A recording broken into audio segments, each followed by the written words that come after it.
Ngayon nakabalik na ang Agila sa kanyang bansa, habang nasa malayo siya. Ay walang tigil naman ang mga kampo ng kadiliman. Inuungkat nilang muli ang confidential fund na para bang may alam sila sa auditing. Ang kakapal nila, no? Nagtatanong sa gastos ng isang opisina na as if taga-commission on audit sila. Kung makapag-ungkat tungkol sa confidential fund, as if naman hindi namin alam kung saan kayo galing.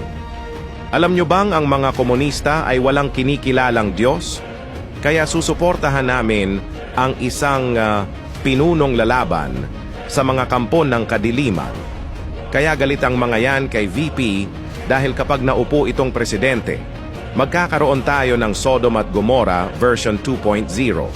Tiyak kong wawalisin ni VP yang mga komunistang yan na walang kinikilalang Diyos. Ayon nga kay Brother Eli Soriano, ang mga komunista ay hindi kumikilala sa Diyos. Kaya ganon na lang sila kung pumatay ng mga sibilyan at sundalo. Kaya't hanggang may pinunong handang lumaban sa kanila.